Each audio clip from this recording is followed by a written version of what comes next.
Look into the mirror. What do you see? A face, a familiar expression, or an old technology reaching the end of its lifetime? Look at your hands. The blood flowing through your veins is the legacy of billions of years of evolution. You are nature's greatest achievement, Homo Sapiens, the thinking human. But let me tell you a secret. You are also an ending.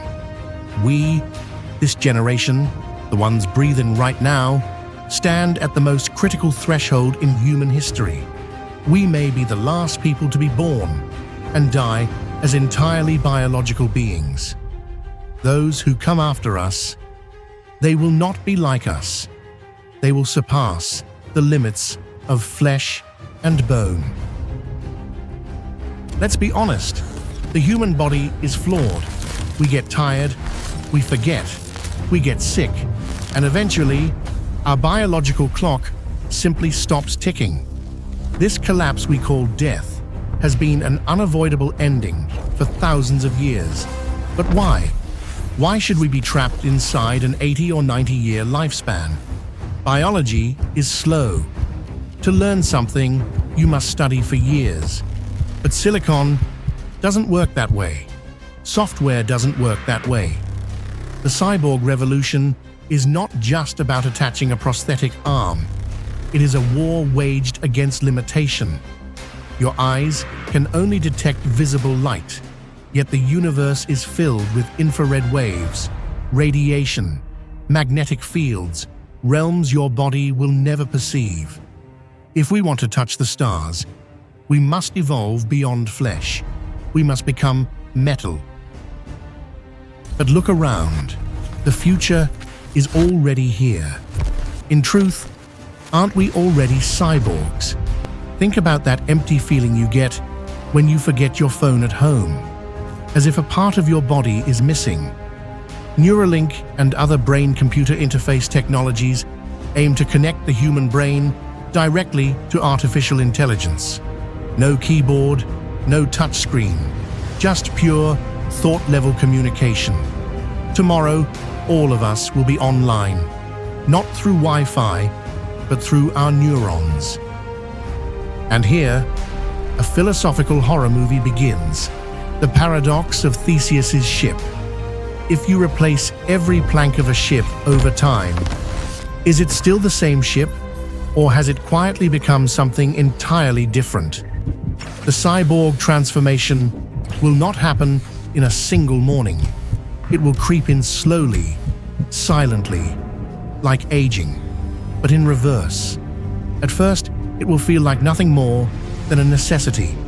When your vision weakens, you'll be offered not an organic cornea, but a digital eye, sharp as an eagle's, with night vision and augmented reality built in. Who could possibly say no to that? Then your ears. Implants that hear not only human voices, but the hum of Wi-Fi signals throughout an entire city. Then comes a synthetic heart, one that never clogs, never tires, and pumps blood at turbo speed. Piece by piece, step by step, with every replacement, you will shed a human weakness. But with every replacement, you will also lose a piece of your humanity. One day, you will look in the mirror and realize that not a single biological cell from your first self remains. Are you still you, with skin that cannot feel pain, tear ducts that no longer cry, and a brain that has forgotten fear? Can you still claim to be human? Or was the thing we call the soul nothing more than a side effect of our biological limitations, our vulnerability? And if we cure that vulnerability, did we heal our soul or did we kill it? The history of technology has taught us one thing with absolute clarity. The future does not arrive for everyone at the same time. The cyborg transformation will not be free. Immortality is not some cheap software update.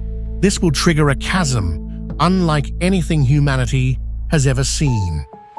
The wealthy will fuse their intelligence with artificial intelligence, pushing their IQ beyond 200, backing up their memories to the cloud, and erasing disease from their biology. While those who cannot afford it will sink to the bottom of a new biological caste system. As historian Yuval Noah Harari warned, the future will not simply divide the rich and the poor. It will divide the biologically superior and the irrelevant class. On one side, beings capable of millions of calculations per second, immune to sickness, semi-godlike, the emerging Homo Deus. On the other, those still bound to the dust of the old world, forgetful, tired, mortal, the fading Homo Sapiens. Those who insist on remaining purely biological may face the same fate as the Neanderthals. Within just a few generations, the difference between natural humans and cyborgs could grow as vast as the gap between a human and a chimpanzee. Can your child realistically compete at school with a classmate who carries a supercomputer inside their brain? This race will not be fair, and the loser is already clear: flesh and bone.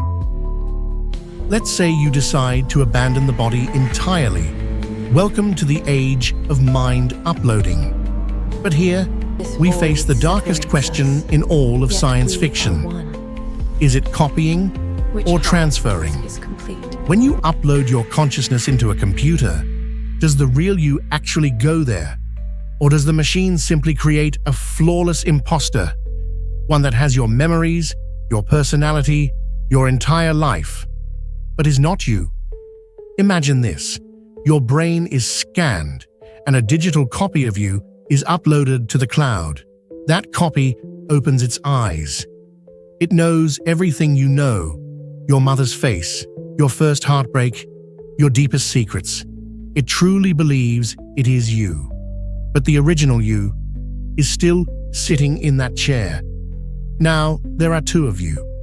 If we destroy your original body, have you died, or do you continue living on the other side? Perhaps digital immortality is actually a mass suicide ritual. Perhaps the ones who go to the cloud are actually dying. And what comes after are merely soulless simulations pretending to be us.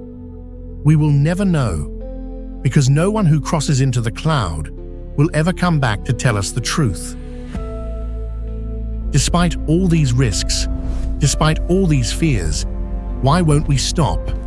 The answer is written in the sky. Biological humans are like houseplants dependent on Earth's atmosphere. We are fragile bags of water, condemned to live at the bottom of a gravity well. Radiation kills us. Zero gravity dissolves our bones. And space journeys take longer than our natural lifespans. If humanity wants to escape the solar system, to explore the galaxy, then abandoning the biological form is not a choice. It is a necessity. Those who travel between the stars cannot be beings who need to breathe, who fear radiation, who die in a century. They must be synthetic entities, capable of producing energy from cosmic radiation, sleeping for thousands of years, and waking up ready to continue the voyage. The astronauts of the future won't wear helmets. The astronauts of the future will be the ship itself. Maybe this is the natural cycle of life in the universe. Simple bacteria, multicellular organisms, intelligent biological species, and finally, a machine civilization. Maybe we are the childhood phase of the cosmos, and now it's time to grow up. Who are we? We are the bridge between the old world and the new. We are the noisy, glitch-filled, but passionate generation transitioning from analog to digital. Before you close this video, look at your hand again. Feel the softness of your skin, the fragility of your bones. Listen to your pulse. Cherish them, because they are the last examples of a 4 billion-year R&D project, a design unmatched in the universe. Priceless like museum relics, yet soon obsolete. The cyborg age may look frightening. Cold, metallic, soulless. But what if it's the opposite? What if becoming machine is the highest form of being human? Because being human was never about staying the same. It was always about reaching further, beyond limits, toward the impossible, even if it costs us our humanity. The train of evolution is leaving the station, and there is no return ticket. Your biological clock is ticking. Tick-tock, tick-tock. The system update is ready. Old files will be deleted. Do you want to install it?